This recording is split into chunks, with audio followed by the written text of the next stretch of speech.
दोस्तों, एक बार फिर स्वागत है आप सभी का इंडियाज स्टूडेंट अकेडमी पर। दोस्तों, आज की इस वीडियो में हम फिजिक्स के क्वेश्चन डिस्कस करने वाले हैं और यह दोस्तों पीएटी की 2019 की परीक्षा में पूछे गए हैं। दोस्तों, इससे पहले मैं दोस्तों फिजिक्स के पार्ट 1 पार्ट 2 बना चुका हूं और यह हमारा पार्ट 3 है। दोस्तों, जो भी छात्र पहली बार चैनल पर विजिट कर रहे हैं उनको मैं बता दूं, हमारे चैनल पर आपको GNT, ST, PNST, PBFT, DHET, PAT, PPT जैसी परीक्षाओं के पुराने क्वेश्चन पेपर मिल जाएंगे। तो दोस्तों, अगर आप इन परीक्षाओं की तैयारी कर रहे हैं तो हमारे चैनल को सब्सक्राइब कर लीजिएगा और बेल आइकॉन को प्रेस कर दीजिएगा। तो चलिए दोस्तों, शुरू करते हैं बिना किसी देरी के इस वीडियो को। वह प्रक्रिया जो गुरुत्व पर निर्भर करती है, the process based depends on gravity is चालन, विकिरण, विकिरण और संवहन। संवहन। तो दोस्तों, ग्रेविटी पर जो प्रोसेस डिपेंड करती है वह है संवहन, कन्वेक्शन। फोर्थ ऑप्शन यहाँ पर हमारा सही आंसर होगा। अगला क्वेश्चन है, तारों की टिमटिमाहट के पीछे की घटना है, the phenomena behind the twinkling of the star is प्रकाश का विकिरण, विक्षेपण, कुल आंतरिक प्रतिबिंब, वायुमंडलीय अपवर्तन। तो इस प्रश्न का सही आंसर होगा वायुमंडलीय अपवर्तन, atmospheric refraction. Atmospheric refraction. Fourth option यहाँ पर हमारा सही आंसर होगा। दोस्तों, न्यूमेरिकल क्वेश्चन को मैं यहाँ पर स्किप करूंगा। दोस्तों, हम केवल थ्योरी क्वेश्चन यहाँ पर डिस्कस करेंगे। यदि लैम्डा तरंगदैर्घ्य वाली एक प्रगामी तरंग प्रतिबिंब के बाद एक स्थायी तरंग पैदा करती है तो नोड्स के मध्य दूरी निम्न होगी। एक लैम्डा तरंगदैर्घ्य वाली एक प्रगामी तरंग प्रतिबिंब के बाद एक स्थायी तरंग पैदा करती है, स्थायी तरंग, तो नोड्स के मध्य जो दूरी होगी दोस्तों वह क्या होगी? दोस्तों, जो डिस्टेंस होगी वह होगी लैम्डा बाय 2। तीसरा ऑप्शन यहाँ पर हमारा सही आंसर होगा लैम्डा बाय 2। अगला क्वेश्चन है, जब एक परिनलिका के घुमावों की संख्या दोगुनी हो जाती है तो इसका स्वप्रेरण समान रहता है, दोगुना हो जाता है, 4 गुना तक कम हो जाता है, 4 गुना तक बढ़ जाता है। इस प्रश्न का सही आंसर होगा 4 गुना तक बढ़ जाता है। जो चौथा ऑप्शन होगा दोस्तों सही आंसर होगा इंक्रीज्ड बाय 4 टाइम्स। यहाँ पर नेक्स्ट क्वेश्चन है, एक दृढ़ निकाय का यांत्रिक संतुलन में होना कहलाएगा यदि एक रेखीय संवेग समय के साथ स्थिर है, कुल बलाघूर्ण और कुल बल दोनों शून्य है, दृढ़ निकाय का कुल बल शून्य, कुल बलाघूर्ण शून्य है। इसका आंसर होगा कुल बलाघूर्ण और कुल बल दोनों शून्य है। Both net torque and net force is 0। जो दूसरा ऑप्शन है दोस्तों यहाँ पर हमारा सही आंसर होगा। अगला क्वेश्चन है, गुरुत्व जनित त्वरण है, acceleration due to gravity is पृथ्वी के भूमध्य रेखा पर अधिकतम, पृथ्वी के केंद्र में शून्य के बराबर, पृथ्वी की सतह पर 9.8 मीटर पर सेकेंड स्क्वायर के बराबर और यह पूर्ण सतह पर स्थिर रहता है, पृथ्वी के ध्रुवों पर न्यूनतम। आंसर होगा पृथ्वी के ध्रुवों पर, पृथ्वी के केंद्र में शून्य के बराबर, पृथ्वी के केंद्र में शून्य के बराबर। ठीक है, जो सेकंड ऑप्शन है दोस्तों यहाँ पर हमारा सही आंसर होगा पृथ्वी के केंद्र में शून्य के बराबर, equal to 0 at the centre of the earth. Next question है, एक रेडियो सक्रिय नमूने की अर्धायु 69.3 आवर्स है, इसकी माध्य या औसत आयु क्या होगी? इस प्रश्न का आंसर होगा दोस्तों 100 घंटे। चौथा ऑप्शन हमारा सही आंसर होगा। अगला क्वेश्चन हम देखेंगे, एक समांतर प्लेट संधारित्र की क्षमता खालिस्तान पर निर्भर नहीं होती, प्लेटों के बीच अलगाव, प्लेटों के आकार, प्लेटों के बीच माध्यम, प्लेटों के आवेश, प्लेटों के आवेश, चार्जेस ऑफ द पार्टिकल। चौथा ऑप्शन यहाँ पर हमारा सही आंसर। क्वेश्चन है दोस्तों, एक निकाय पर कार्यरत गुरुत्वाकर्षण बल जो वृत्ताकार पथ पर गतिशील है, the gravitational force acting on a body which is moving along the circular path is. तो दोस्तों यहाँ पर ऑप्शन है त्रिज्या के साथ और वृत्ताकार पथ के केंद्र की ओर रहता है, सदिश त्रिज्या के साथ और वृत्ताकार पथ के केंद्र से दूर रहता है, वामावर्त दिशा में और वृत्ताकार पथ पर स्पर्श रेखीय होता है, दक्षिणावर्त दिशा में और वृत्ताकार पथ पर स्पर्श रेखीय होता है। इस प्रश्न का सही आंसर होगा त्रिज्या के साथ और वृत्ताकार पथ के केंद्र की ओर रहता है, along the radius and towards the centre of the circular path, along the radius and towards the centre of the circular path. First option यहाँ पर हमारा सही आंसर होगा।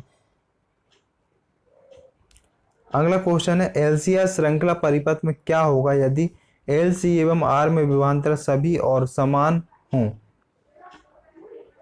और 100 वोल्ट के बराबर है। क्वेश्चन को यहाँ पर दोस्तों एक बार और रीड कर रहा हूं मैं। एलसीआर श्रृंखला परिपथ में क्या होगा यदि एल सी एवं आर में विभवांतर सभी और समान है, ठीक है, और 100 वोल्ट के बराबर है। जो परिपथ है वो 100 वोल्ट के बराबर है। तो आंसर यहाँ पर मैं आपको बताता हूँ दोस्तों। यहाँ पर चारों ऑप्शन आप इसको पढ़ सकते वीडियो को पॉज करके। जो पहला ऑप्शन है दोस्तों, इस प्रश्न का सही आंसर होगा परिपथ में विद्युत चुंबकीय बल स्रोत से सभी और जुड़ा एक वोल्ट मीटर केवल 100 वोल्ट दिखाएगा।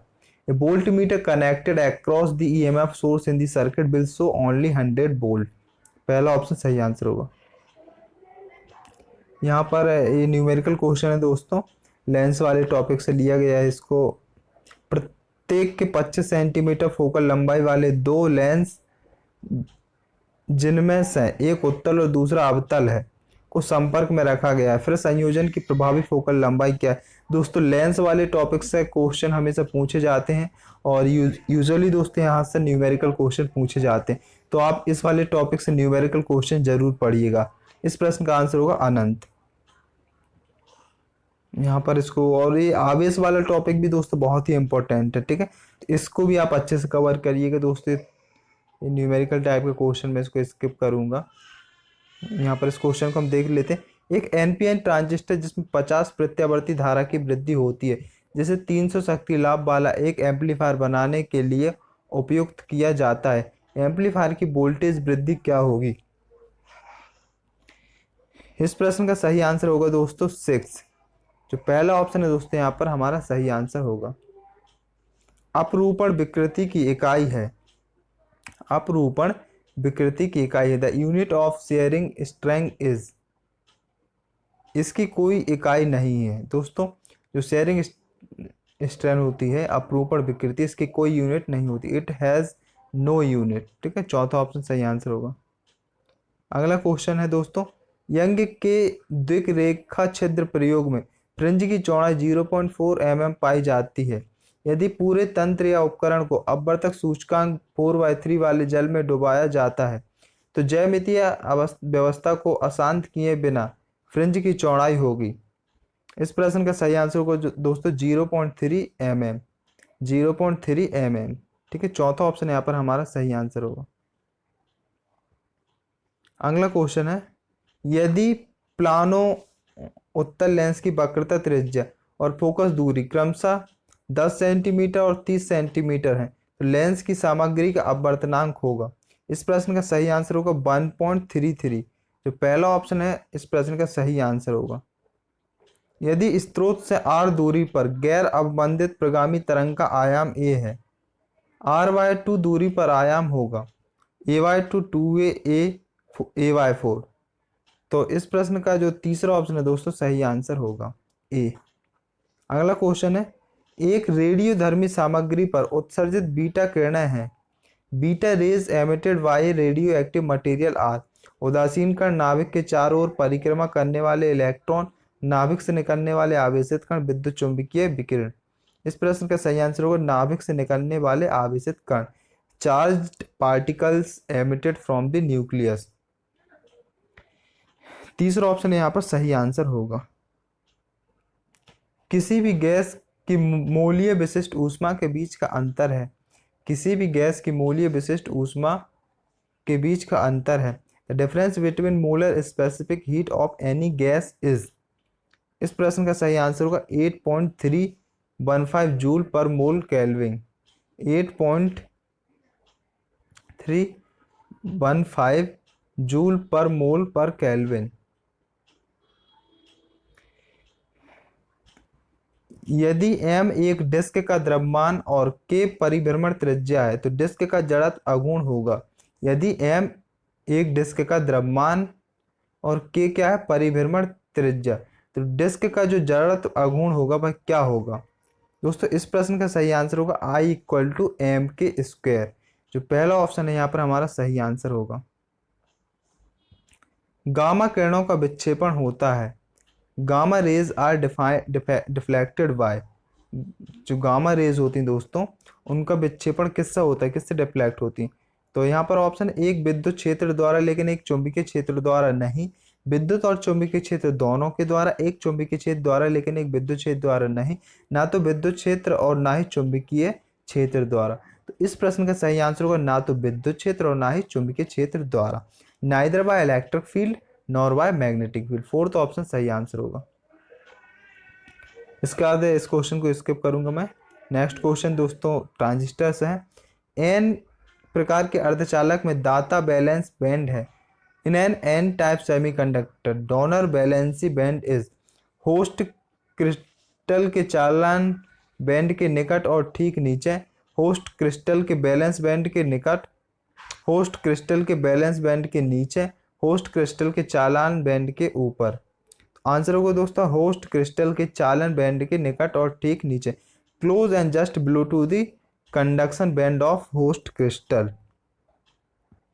होस्ट क्रिस्टल के चालन बैंड के निकट और ठीक नीचे, जो पहला ऑप्शन है यहाँ पर हमारा सही आंसर होगा।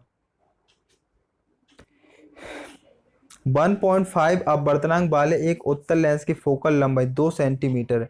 लेंस को 1.25 अपवर्तनांक वाले एक द्रव में निमग्न करने पर लेंस की फोकल लंबाई होगी। इसका आंसर होगा 5 सेंटीमीटर, जो दूसरा ऑप्शन है यहाँ पर हमारा सही आंसर होगा। 1.5 अपवर्तनांक वाले एक उत्तल लेंस की फोकल लंबाई 2 सेंटीमीटर है। लेंस को 1.25 अपवर्तनांक वाले एक द्रव में निमग्न करने वाले लेंस की फोकल लंबाई होगी। तो आंसर होगा 5 सेंटीमीटर। यदि दो साधारण पेंडुलम की आवृत्तियों का अनुपात 2:3 है, तब उनकी संबंधित लंबाई का अनुपात है। तो इस प्रश्न का सही आंसर होगा दोस्तों 9:4। जो चौथा ऑप्शन है यहाँ पर हमारा सही आंसर है 9:4। जब एक चुंबक को एक समान चुंबकीय क्षेत्र में रखा जाता है तो यह इसका अनुभव करता है।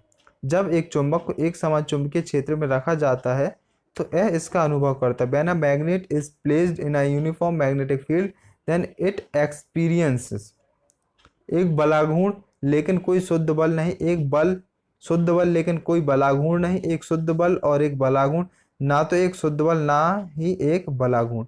तो इस प्रश्न का आंसर होगा एक बलाघूर्ण लेकिन कोई शुद्ध बल नहीं। एक बलाघूर्ण लेकिन कोई शुद्ध बल नहीं। A torque but not net force. एक एमीटर में मुख्य धारा का 4% गैल्वेनोमीटर से होकर गुजरता है। यदि गैल्वेनोमीटर का प्रतिरोध 72 ओम है तो शंट का प्रतिरोध क्या होगा? दोस्तों न्यूमेरिकल क्वेश्चन है, सिंपली फॉर्मूले से सॉल्व हो जाएगा। यहाँ पर मैं आंसर बता देता हूँ 3 ओम। तीसरा ऑप्शन यहाँ पर सही आंसर होगा। दोस्तों यहाँ पर मैं थ्योरी क्वेश्चन बता रहा हूँ क्योंकि न्यूमेरिकल क्वेश्चन को हमें सॉल्व करना पड़ेगा, तो उसके लिए सेपरेट वीडियो रहेगी। वेग v पर गतिमान द्रव्यमान m वाला एक निकाय दो बराबर भागों में विस्फोटित हो जाता है। यदि एक भाग ब्राह्म और दूसरा भाग v के साथ गतिमान है तो v का मान क्या होगा? दोस्तों यहाँ पर कहा गया है कि एक m द्रव्यमान वाला निकाय था जो कि v वेग से गतिमान था, ठीक है। यह क्या हुआ, दो भागों में विस्फोटित हो गया। तो यहाँ एक भाग जो है ब्राह्म अवस्था में है, एक भाग कैसा है, एक भाग की जो वेलोसिटी है वह कैसी है 0, और दूसरा भाग जो है वो वेलोसिटी v स्मॉल v के साथ गतिमान हो गया है। तो v का मान क्या होगा? तो इस v का मान पूछा गया है। तो इस प्रश्न का आंसर होगा दोस्तों 2v, जो तीसरा ऑप्शन हमारा सही आंसर होगा।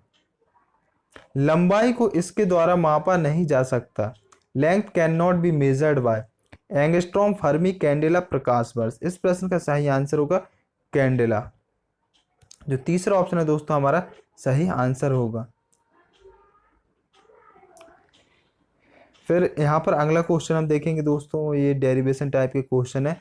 प्रतिरोध R ओम वाला एक तार n बराबर भागों में काटा जाता है। इसको n बराबर भागों में हमने काट दिया, ठीक है, जिसका रेजिस्टेंस क्या था, R था।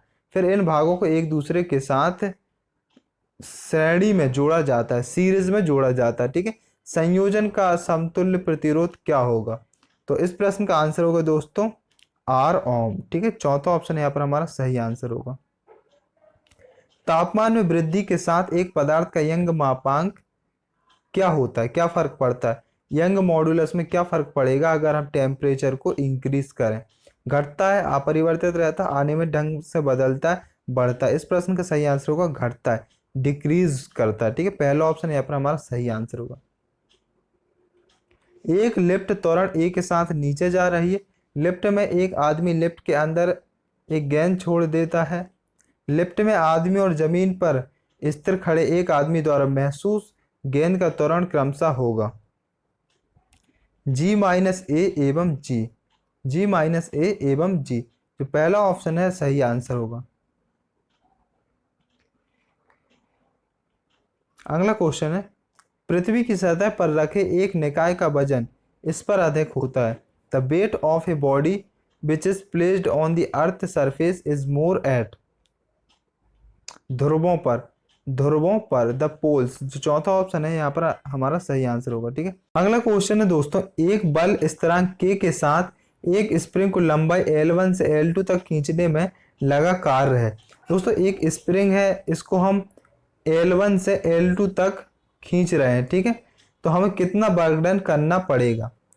इस प्रश्न का जो सही आंसर हो जाएगा दोस्तों 1/2 के L2 स्क्वायर माइनस L1 का स्क्वायर, जो दोस्तों हमारा पहला ऑप्शन है सही आंसर होगा। ध्वनि का एक स्रोत और श्रोता एक दूसरे की ओर बढ़ रहे हैं। ध्वनि का एक स्रोत और श्रोता एक दूसरे की ओर बढ़ रहे हैं। श्रोता निम्न वाली ध्वनि सुनेगा, उच्च आवृत्ति और कम तरंगदैर्घ्य, उच्च आवृत्ति और कम तरंगदैर्घ्य, high frequency and low wavelength. दूसरा ऑप्शन यहाँ पर हमारा सही आंसर होगा। अगला क्वेश्चन है, एम द्रव्यमान वाले एक निकाय को त्रिज्या 2r वाली कक्षा से त्रिज्या 3r वाली कक्षा तक स्थानांतरित करने के लिए आवश्यक ऊर्जा है। तो आंसर होगा इसका दोस्तों Gm m/6r। ठीक है, तो दोस्तों यहाँ पर जो हमारा दूसरा ऑप्शन है यह सही आंसर होगा। इसके बाद हम अगला क्वेश्चन देखेंगे दोस्तों, सभी न्यूमेरिकल क्वेश्चन है तो मैं इनको स्किप कर रहा हूँ दोस्तों। ये देख लेते हैं दोस्तों इस क्वेश्चन को। यदि Bs B1 और Bg क्रमशः ठोस, तरल और गैस के आयतन प्रत्यास्थता गुणांक या बल्क मॉड्यूलस है तो यहाँ पर कौन सा रिलेशन सही होगा? तो दोस्तों यहाँ पर सही होगा Bs greater than Bi greater than Bg। ठीक है, तो दोस्तों जो तीसरा ऑप्शन है यहाँ पर हमारा सही आंसर होगा। अगला क्वेश्चन है न्यूमेरिकल क्वेश्चन है, मैं इसको स्किप करूंगा दोस्तों। इसको हम देख लेते हैं दोस्तों। जैसा कि चित्र में दिखाया गया है कि एक कण बिंदु ए से बिंदु बी तक 1 सेकंड में 1 मीटर त्रिज्या वाले अर्धवृत्त के साथ बढ़ता है। औसत वेग का परिमाण है 2.0 मीटर पर सेकंड। 2.0 मीटर पर सेकंड, पहला ऑप्शन यहाँ पर हमारा सही आंसर होगा। यदि मोड A इक्वल टू 3 इकाई और मोड B इक्वल टू 4 इकाई और mod A cross B equal to 6 इकाई है, तब सदिश A और B के मध्य कोण है। दोस्तों इस प्रश्न का सही आंसर होगा 30 डिग्री, जो पहला ऑप्शन हमारा सही आंसर होगा 30 डिग्री। अगला जो क्वेश्चन है, निम्नलिखित में से कौन सा विस्तार E बनाम भार L आरेख हुक के नियम का पालन करते हैं? यहाँ हमसे कहा जा रहा है कि एक्सटेंशन E और लोड L के बीच कौन सा ग्राफ है जो हुक के नियम का पालन करता है। जो हुक का नियम होता है दोस्तों वह होता है stress is directly proportional to strain. Stress क्या होता है? Force upon area. ठीक है, तो यहाँ से हमें मिलेगा दोस्तों force directly proportional to strain.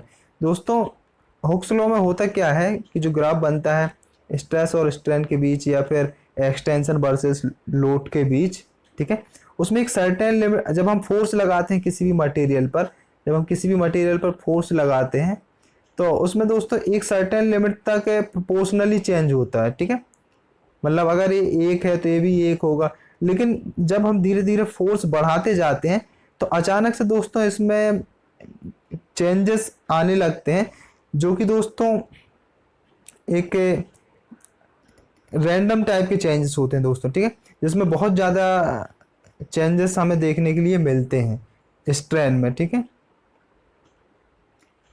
तो यहाँ पर दोस्तों फिर हमें यील्ड पॉइंट, अल्टीमेट पॉइंट वगैरह मिलते हैं, तो इसको हम ज़्यादा डिस्कस नहीं करते। यहाँ पर हम आंसर आपको बता दें कि जो फोर्थ ऑप्शन है इस प्रश्न का सही आंसर होगा। तो दोस्तों इस वीडियो में हमने फिजिक्स के क्वेश्चन डिस्कस किए। अगर वीडियो अच्छा लगा हो तो लाइक करिएगा, और भी वीडियोस के लिए चैनल को सब्सक्राइब कर लीजिएगा। Thank you.